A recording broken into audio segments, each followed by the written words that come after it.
second series of Living Your Purpose Out Loud. I was watching this network show called, Netflix show, excuse me, called Live on, Lead to Live or Live to Lead.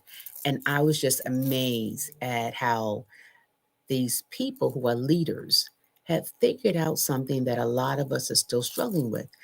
They figured out what their purpose was, and they did it in a really easy kind of way. They figured out that there was a problem that caught their attention, right? And the problem was sometimes the environment, the problem was racism, or the problem was inequity in treatment of women and hiring practices, but they saw that there was a problem.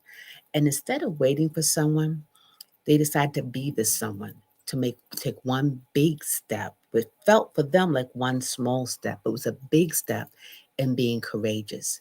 It was a big step in coming out of your comfort zone. And for many of us, we look at the environment and go, I don't know if I want to change the world. I just want to change my life. Normally I speak on trauma every day and every day, all day. But trauma is about what happened to you, right? Healing is about what you can do that will happen for you, right? And figuring out what your purpose is in your new year for you. The question is, what do you deserve? Write it down. I deserve to be wealthy. I deserve to be happy. I deserve to be in shape. I deserve to have balance. Okay, write down all the things that you deserve, right? And then ask, why do I deserve that? Why do I deserve to be wealthy? Why do I deserve that? Because I'm tired of being broke. That's the reason that most of us say, oh, I'm tired. I want to have generational wealth for my children. That's your why? Yeah. Or I'm tired of not having enough to sustain me. I want the life that I've never lived, which is why I want to be wealthy. That's my why, really. So, what you really want is a life where you have choices and freedom, and a life in which you can give your children that freedom to do whatever they want. That's what you really want. And why you want is because you never had it. And we all deserve to have the experience we haven't had or haven't had enough of. That's the why. There's no big thing about the why. The why is drilling down to why do you deserve, why is that so important for you? And for many of us, we're tired of being depressed because it's been a part of our life our entire life. So if that's the why, I want to be happy. Got it. So that is the why? Yeah. Well, if you had an opportunity of being happy, if you could step into a life of happy, what would that look like for you? Just dream it out. What would that look like? It would look like I would wake up and I would smile and laugh more than I'm sad or tense. But it's impossible, Candice, because I've got kids, I've got responsibilities, I've got a business, I'm in school, I can't be happy. Well, happiness is something that doesn't visit you all the time, right? Like the joy is internal. Happiness visits you, comes and goes, right? It's like the roller coaster. There's a dip, there's an increase in happiness and there's a decrease in happiness. It's just like love. Love is always there, but there are times we feel love more intensely, and sometimes we don't feel it enough. But it's a constant. So here's the thing about happiness. What are some things that will make you happy every day that you can create for you? If it's taking a walk in the park, or I'm watching a movie, or it's drawing a picture, or listening to music, what are some small things? Or it's speaking to someone who brings you joy, or it's just breathing in an air and breathing it out. That makes me happy. That makes you happy. Yeah, just knowing that, hey, I can take a couple of minutes just to read a favorite book. Hmm. Or just calling my grandkids or calling my nieces or my nephews. That makes you happy? Yeah, it makes me happy knowing they're okay. Or Candace, there's no one in my world. COVID maybe decimated my whole family. So all I have is grief and sadness. Got it. And that's a lot of grief. But within that grief, is there anything that you can do that will honor them? That if they look down from wherever they're at, or if they were connected with you, even now in spirit, what would make them happy to see you do? Mm, it would make me, it would make them happy to see me happy. And what used to make them happy to see you do? Oh, it used to make my grandmother so happy to watch me play the piano. So that's the thing that would make you happy, that would make them happy. And if you think about that now, when was the last time you touched a piano? Oh, it's been decades. Decades? It's been since COVID. What is your relationship with it now? Would there be space to bring that back in? A little bit of that joy? Well, I don't really have a piano anymore. I had to sell that to make some money. I'm back to I don't have any money. Yeah, I get that. But if you could not buy a piano, would you be open to, since you can't buy one, would you be open to going to a place that will allow you to play a piano? Oh, yeah, I could. Would you be open to going to a church and see if they need someone to play the piano? Or can you speak to them and see if they will let you come in and just practice on their piano once a week? And many places that have pianos in it will be okay with letting you play, right? Letting you just touch the keys, letting you sit with it. You'd be surprised what people will allow you to do to make a deposit in your being happy. And it's just taking that step forward to really look at what makes me happy, or even just listening to music where I'm hearing a piano be played. Right? It's giving myself an opportunity of drilling down to figure out what makes me happy, because that is your purpose. Your purpose in life is always to give you what you deserve. Is to give you what you deserve, and it's also to decrease what you don't deserve. It's really looking at patterns and looking at what patterns strengthen you and empower you, and what patterns diminish you and bondage you. What relationships in those patterns provide you with joy and happiness and give you enlightenment, and what relationship patterns take away from who you could be. And how do you change those patterns in those relationships?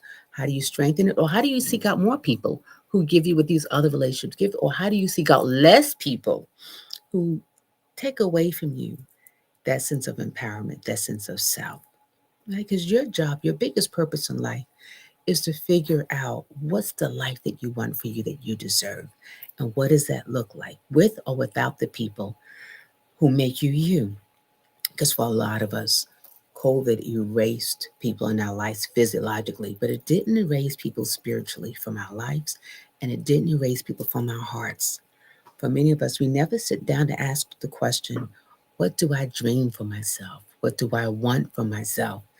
Instead, we ask those questions for everyone else. What do I dream for my children? What do I dream for my business? What do I want for my employees? What do I want for my supervisor? What do I want that will just pay the bills? But we never ask ourselves the question, what is it that I want from me? Right? And what do I need to do to get that? Because that defines the purpose. My purpose is to make me better. My purpose is to change my life. My purpose also might be to enlighten other people's lives. But I can't do that until I do this. I can do it simultaneously, but you know how when you're doing two things at once, one thing's going to get more attention than the other. And if other people are getting more attention than you, then you're not quite going to get to you the way you could get to you. That you're going to grow them and grow things, businesses, organizations, and you may not go at that same level. And if you're one of the people who say, well, it makes me happy to see other people happy, but what happens when they're not happy? What happens to you? What happens to your joy? What happens to your purpose? What happens to your growth? Because when our happiness is dependent on other people's happiness, it creates a cycle of codependency where they're only happy. I'm only happy if they're happy. I'm only successful if they're successful. Because once they no longer choose to be in those dependent relationships, especially children, once they grow up and they become their own people, they don't need us the same kind of way. And we'll say, well, now that you're an empty nester, it's time to figure you out. And you can figure you out even when you have your children in your home. You can figure you out even if you have your grandchildren in your home. You can figure out even if you're in a long term relationship and you spend your whole relationship trying to grow this person, support this person. You can figure you out. There's an amazing movie I saw recently called The Best Man Holiday. It had 8 episodes. And what I loved is that you got to see these individuals who are all in coupleship figure themselves out, not perfectly, but figured out what works for them individually and then what works for the relationship. Because as the individuals grew, the relationships grew. And for those folks, those who have seen the movie, you got to see that when the relationship grows and only one person in the relationship grows, the relationship doesn't do well. It's off balance. Because both people are responsible for growing. Just like with our kids, as they grow, you're supposed to grow. As they grow up, you grow wiser. As they grow up, you become more courageous. As they grow up, you become a bigger visionary, because there's a vision for our children, there's a vision for our business, and then there has to be a vision for us. And that becomes the purpose. My purpose is to create a vision that I benefit from, and so do other people benefit from it. Right? And in that, part of that purpose is I've got to be a leader. Because for some of us, we've been systemized to look for leadership and not systemized or conditioned to grow leadership within ourselves. What do I think is good for me? What do I know for me? And if I don't know what's good for me, then I've got to look at who in my life does know.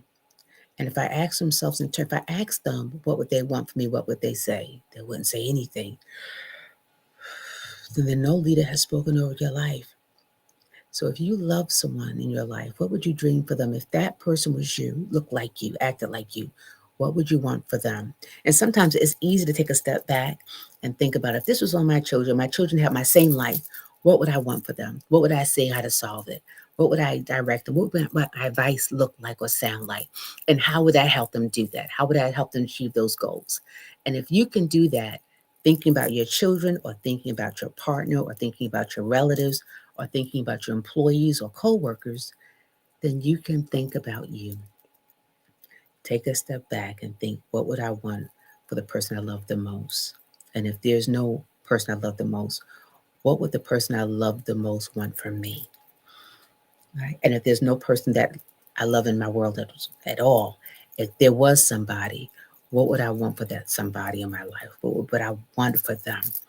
How would I want someone who looks just like me to live? What would they deserve? And what can I do to help them get there? And write down those steps, right? Do self leadership, right?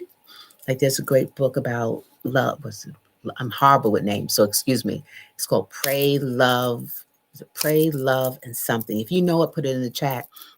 But the character says, I'm going to think about all the people in my life who care for me, and I'm going to think about something for me. And for her, it was I want to travel around the world and try food. And she said, I'm going to close my eyes and think who in my life would agree that it's a good idea. And she said, my grandmother would think so. So my grandmother's on my committee of life. She's on my committee of validating me. And my neighbor will want that for me because they're always telling me to go have a great life. And think about all the people who would be in support of you saying yes. And maybe acknowledge some people. There might be some people who might say no, but connect to the people who would say yes. And then sit with the idea of why would they say yes? Why would they be in agreement that this would be good for me? Well, my grandmother would be in agreement because she always wanted a bigger life for me. So this is me living a bigger life. And my neighbor would be in agreement because they always say, I just stay home. I don't travel. I don't go out anymore. And they want me to have an adventure that's behind my house since COVID, since now that COVID is not as rampant in my community. So here's the beautiful thing.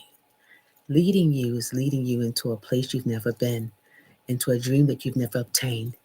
It's leading you into a place that honors you and honors all the things that are about you. So today I want you just to take that away. That part of self leadership is really being self connected, really asking yourself, what do I deserve? What did I used to dream for me?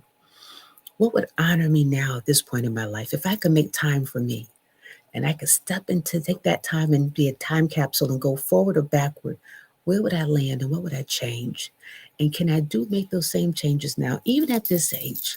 And maybe my change would be, I want to be a supermodel. Okay, maybe I can't be a supermodel now, but maybe I can live like a supermodel and buy things that flatter me and treat me like I have honor and dignity and respect. And really be careful about where I treat me because if a supermodel came in like Naomi Campbell, we just won't take her any place. We only take her to places that we think honor Naomi Campbell. If Barack Obama or Bill Clinton or President Trump comes in, we're going to take them to any place. We're going to treat them like they have honor and respect. We're going to treat them special. And in this season, I want you to treat you special, like you matter, and lead you into that special, unique place in life that you deserve. I hope you got something out of this. For other videos, visit me at Dope Black Therapist on YouTube. If you're looking for a clinician, visit me at CandiceRDickens.com. It's been an honor talking with you during this lunch break. Take care. Bye. And you matter.